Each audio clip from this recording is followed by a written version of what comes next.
Hello दोस्तों, मैं राहुल पाठक आप सभी को गणतंत्र दिवस की हार्दिक बधाई एवं शुभकामनाएं देना चाहता हूं। दोस्तों, आज मैं अपने कविता के माध्यम से भारत के प्रभुत्व और भारत की कार्यकुशलता, भारत की संप्रभुता के बारे में हम आज अपने कविता के माध्यम से आप सभी के सम्मुख प्रस्तुत करेंगे। तो हम उस भारत के वासी हैं, कहा जाता है कि हम उस भारत के वासी हैं जिस देश में गंगा बहती है। तो इसको मैं अपने कविता के माध्यम से कहूँगा कि हम उस देश के वासी हैं जिस देश में गंगा बहती है। गाय को माता कहते हैं, पत्थर की पूजा होती है। हमारा सौभाग्य है जहाँ तीनों नदियों का संगम मिलता है, वहाँ पर हम रहते हैं। जहाँ पर कण कण में शंकर बसते हैं, उस हम देश में रहते हैं। हम अपने भारत की प्रभुत्वता के बारे में बताएं तो पूरे एक मूवी में मनोज कुमार साहब ने एक गीत गाया था कि वो गीत काफ़ी मेरे जीवन में प्रेरणा लाई। उस गीत के ये बोल थे कि जब शून्य दिया भारत ने अपने, जब शून्य दिया भारत ने अपने, दुनिया को तब गिनती आई, तब तारों की भाषा भारत में। अगर दिया न होता दशमलव, अगर उस चांद पे जाना मुश्किल था। पृथ्वी और चांद की दूरी का अंदाज़ा लगाना मुश्किल था। सभ्यता जहाँ पहले आई, जन्मी है जहाँ पहले कला, उसके पीछे संसार चला, संसार चला आगे बढ़ा बढ़ता गया। भगवान करे ये और बढ़े, बढ़ता रहे फूले फले। बहुत बड़ी बात कहती थी मनोज कुमार साहब ने, जो कि भारत कुमार के नाम से भी जाने जाते हैं। अच्छा, आज 26 जनवरी है और 26 जनवरी और 15 अगस्त के अवसरों पर अगर हम पाकिस्तान के खिलाफ अगर कुछ ना बोलें तो ऐसा लगता है कि अभी भी अधूरा ही रह गया है। तो आप सभी की भावनाओं को ध्यान में रखते हुए मैं दो शब्द पाकिस्तान के खिलाफ बोलना चाहता हूं अपने कविता के माध्यम से कि हम पाकिस्तान को जन्म दिए, पाकिस्तान को, अब पाकिस्तान हमारे साथ क्या क्या करता हुआ रहा है। तो मैं अपने कविता के माध्यम से आपके सम्मुख व्यक्त करना चाहूँगा कि मैं अपने कविता के माध्यम से ये बताना चाहूँगा कि पाकिस्तान के खिलाफ या बारे में कि अंधों को दर्पण क्या देना, बहरों को भजन सुनाना क्या। अंधों को दर्पण क्या देना, बहरों को भजन सुनाना क्या। जो रक्तपान करते हैं उन्हें गंगा का नीर पिलाना क्या। हमने जिनको दो आंखें दी वो हमको आंख दिखा बैठे। पाकिस्तान तो 1947 में वो हमारे साथी आज़ाद हुआ कि हमने जिनको दो आंखें दी वो हमको आंख दिखा बैठे। पाकिस्तान को आज़ादी के समय, बंटवारे के समय हम लोग 65 करोड़ रुपए दिए थे, तब पाकिस्तानियों के सर पे तरपाल आई थी कि हमने जिनको दो आंखें दी वो हमको आंख दिखा बैठे। हम शांत यज्ञ में लगे रहे, वे श्वेत कबूतर खा बैठे। वो छल पे छल करता आया, हम अड़े रहे विश्वासों पर। ना जाने कितने समझौते ठोक दिए हमने बेटों की लाशों पर।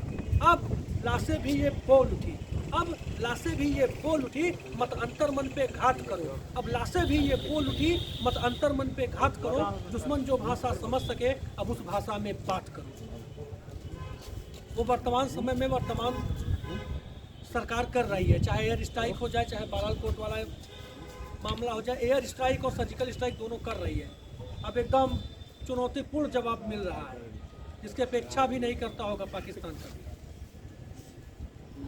और उसी समय एयर स्ट्राइक के समय आप लोगों को पता होगा कि हमारे देश में एक वीर जांबाज पकड़ा गया था पाकिस्तान में, जो कि मात्र 3 दिन में वापस आया था।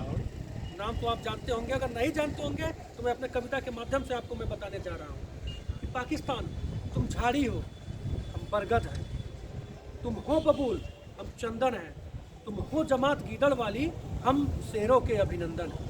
तो अभिनंदन का नाम तो सुना ही होगा, उस शेरों के अभिनंदन था। पाकिस्तान में दहाड़ कर आया था बंदा। अब मैं पाकिस्तान की औकात अपने इस कविता के माध्यम से बताने वाला हूँ। आप लोग मेरा सहयोग और साथ दीजिएगा कि तुम भूल गए सन 48, तुम पैदा होते ही अकड़े थे।